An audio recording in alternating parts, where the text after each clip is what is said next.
আপনাদের ভালোবাসার আর এক নাম চন্দন জুয়েলার্স। চন্দন জুয়েলার্স, আরামবাগ, সদরঘাট, হুগলি।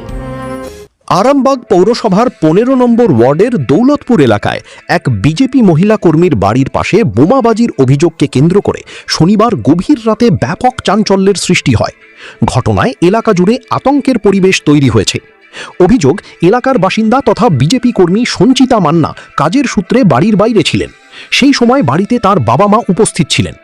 গভীর রাতে আচমকা বিকট শব্দে কেঁপে ওঠে এলাকা। অভিযোগ, কয়েকজন দুষ্কৃতী তার বাড়ির পাশেই বোমা ছুঁড়ে পালিয়ে যায়। ঘটনার জেরে বাড়ির সদস্যরা আতঙ্কিত হয়ে পড়েন। বিস্ফোরণের শব্দ শুনে আশপাশের বাসিন্দারাও ঘর থেকে বেরিয়ে আসেন। স্থানীয়দের দাবি, শব্দের তীব্রতা এতটাই বেশি ছিল যে রাতের নিস্তব্ধতায় গোটা এলাকায় আতঙ্ক ছড়িয়ে পড়ে।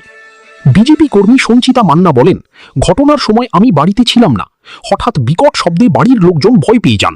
কারা বা কেন এই ঘটনা ঘটিয়েছে সে বিষয়ে নিশ্চিত নই, তবে বিষয়টি আরামবাগ থানায় জানানো হবে। ঘটনার পর এলাকায় চাঞ্চল্য ছড়িয়ে পড়েছে। পুলিশি অভিযোগ দায়ের হলে ঘটনার তদন্ত শুরু হবে বলে জানা গিয়েছে। তবে এই ঘটনার পিছনে কারা জড়িত এবং কি উদ্দেশ্যে এমন ঘটনা ঘটানো হয়েছে তা এখনো স্পষ্ট নয়। এটা তো বুঝতে পারলাম না যে কেন বা কি কারণে পড়েছে, তো আমরাও সেটা বুঝতে পারছি, ভাবছি যে কি কারণে হতে পারে এটা। তো যদিও বিজেপি সমর্থক হলেও মনে হয় না যে রাজনৈতিক দিক থেকে কোনো কারণবশত হবে বা আমাদেরও কোনোভাবে বাইরে কোনো শত্রু আছে বলে আমরা মনে করি না। তবু বাড়ির সামনে এরকম জিনিসটা হয়েছে, আমরা খুবই সবাই আতঙ্কিত আছি। বাবা মা বয়স্ক হয়েছে, সবাই খুব আতঙ্কিত। বাড়িতে কে কে থাকে? বাড়িতে বাবা মা, আমি কর্মসূত্রে এখন আপাতত বাইরে থাকি। আজ কখন বাড়িতে এলেন বা কখন জানতে আমি পারলেন? বাড়িতে দুপুর 11টার দিকে খবর পাওয়ার পর ওখান থেকে বেরিয়ে আসতে আমার বিকেল 4:30 বেজে গেছে। তখন আমি থানায় গিয়েছিলাম, যেহেতু থানায় আজকে একটি সমস্যা চলছে তাই আমি বাড়িতে আসায় সমস্ত কথাবার্তা বলে সবার সঙ্গে এখন যাব থানায়, আবার একবার যাব। কি বম বলে মনে হচ্ছে? মনে হচ্ছে তো কোনো বড় পেটো জাতীয় বমই মনে হচ্ছে। এত সুতো, এত দড়ি বাঁধা, গোটা উঠান বাড়ির মধ্যে পুরো ছাদে ভর্তি হয়ে আছে। হ্যাঁ, ওটা পুরো ঘাসে চাপা ছিল, ঘাসটাও নেই, পুরো গর্ত হয়ে গেছে। পেটো বলে মনে হচ্ছে, তাই তো? একদম তাই। বিজবি করেন বলেই কি আপনার উপর চড়াও? কি মনে হচ্ছে? মনে হচ্ছে তো এটা নিয়ে কোনো সমস্যা হওয়ার কথা নয়। আমরা রাজনৈতিক দিক থেকে এটা নাও হতে পারে, কিন্তু বলতে তো পারছি না কি কারণে হয়েছে। বাবা মা যেহেতু বয়স্ক, ওনারা ভয়ে আছে। আপনার নাম দিদি? আমার নাম সঞ্চয়িতা মান্না। প্রশাসনের কাছে আবেদন করব যাতে এটা নিয়ে ব্যবস্থা করা হয়। আপনি বিজেপির কোন দায়িত্বে আছেন? বিজেপি কর্মী। এটা কোন জায়গা? এটা দৌলতপুর 15 নম্বর ward. Shivam marble and granite, ঐতিহ্য আর আধুনিকতার মেলবন্ধন, এখন গড়বাড়ি, আরামবাগে। ফোন 9475179586। হতে পারে, হয়তো আমার নিজের মেয়েও বিজেপি করে, আমরাও বিজেপি সমর্থন, সে কারণও হতে পারে। আবার প্রতিবেশীরও কোনো শত্রুতা করতে পারে। কিন্তু রাত্রির 2:23 এরকম ভয়ঙ্কর বমের আওয়াজ পেলে যে কোনো লোক তো শিউরে উঠবে না, এইটা হচ্ছে ব্যাপার। তারপরে বমটা বাস হওয়ার পর উনি যে চলে গেল ছেলেটা, ব্যাস এই পর্যন্তই আমি দেখেছি। কোনো মুখ বা নাম কিছু চিনতে পারেন, তাই তো? আমি গেটই খুলি না, আমার তো গেট। কোনো কিছু দুষ্কৃতি মনে হচ্ছে? হ্যাঁ, দুষ্কৃতি আমার মনে হচ্ছে কোনো দুষ্কৃতি নাই, পাশাপাশি কোনো লোকের মধ্যেই হতে পারে। আবার যেহেতু দেখিনি, সেটা আবার দুষ্কৃত হতে পারে। এখন কে কার কি বম বলে মনে হচ্ছে? ওটা পেটো, যেগুলো বিশেষ করে বলছি, এই যেমন বাস স্ট্যান্ডে যেমন ওই 2তলা থেকে বলে ওই টাইপের পেটো বম। একটা পেটো বম ফুটেছে, এইখানে তার ইয়েগুলো ওই দড়ির এগুলোকে ছুটে এসেছে উঠুনে। উঠুন থেকে আমার 1 তলার হাইটটা কতখানি, সেখানে 5 ইঞ্চি গাঁদনি আছে এক কোমর, সেখানেও উঠেছে। আমি আজকে পাতা ঝাড় দিচ্ছিলাম ছাতেতে, সেখানেও দেখছি বমের পেটোর সুতোগুলো পড়ে গেছে। এটা কোন জায়গা? এটা দৌলতপুর 15 নম্বর ওয়ার্ড, দৌলতপুর হালদারপাড়া। আর আমার নাম হচ্ছে স্বপন ঘোষ, আমি টোটো চালিয়ে খাই। আর রাজনীতি দলের সাথে যুক্ত বিজেপি? রাজনীতি বলতে বিজেপিরই সমর্থন দেবো। এই নিয়ে কি প্রশাসনকে জানাবেন?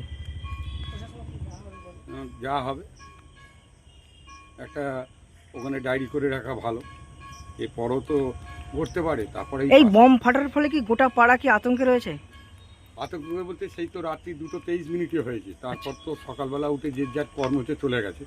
এবার পাশাপাশি লোককে জিজ্ঞাসা করা হয়নি, কিন্তু সকালবেলা আমাকে মেয়েকে ফোন করার পর ওর মা যখন পাশের ঘরে বলেছে, তারাও বলেছে যে বম আজ পেয়েছি। এবং তারা এখানে সরজমিনে দেখে গেল ঘাসবনটা যে কতটা স্কোয়ার নিয়ে ওটা বাস্ট হয়ে ক্ষতির চিহ্ন হয়েছে, সেটা দেখে গেল।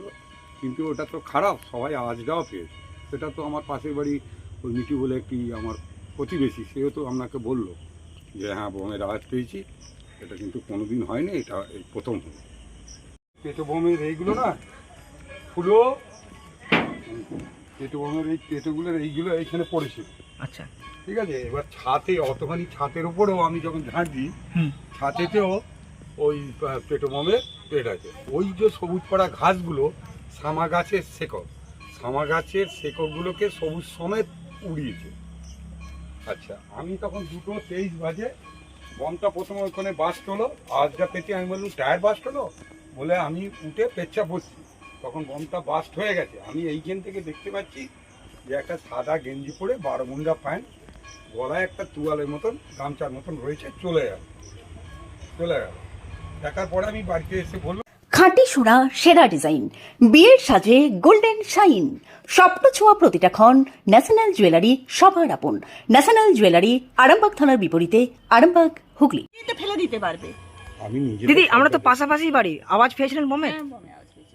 কেমন আওয়াজ হলো? মানে বিকট প্রচন্ড শব্দ? জোরে বিকট আওয়াজ, বিকট আওয়াজ একদম। কে বা কারা না, বোম ওইটা মারছে? তো দেখিনি, বলতে পারবো না। আমরা বাড়ি থেকে বেরোইনি। আমরা ঘুম ভাঙলে জিজ্ঞেস করলাম, কেউ বা আমাদের বাড়ির লোক বললো যে টায়ার বাস্ট হয়েছে রাস্তাতে, শুয়ে পড়ো। সকালবেলা স্বপনদার স্ত্রী এসে বলছেন যে এরকম অবস্থা। আতঙ্কে রয়েছেন নাকি? এটা একটু তো ভয়টা একটা থাকবে, এরকম জীবনে হয়নি পাড়ায় আমাদের। কখন কখন মোটামুটি? রাত্রি 2:20। আমার নাম দিদি? মিঠু মুখার্জি। পাশাপাশি বাড়ি, তাই তো? এবার রাত্রিতে বাবা মা ছিল বাড়িতে, এবার আশেপাশে সবাই আছে। এবার আমাকে বেলাতে বাড়িতে না থাকায় বেলাতে একটু খবর দিয়ে আমি আসার পর এই সিদ্ধান্ত নেওয়া হয়েছে।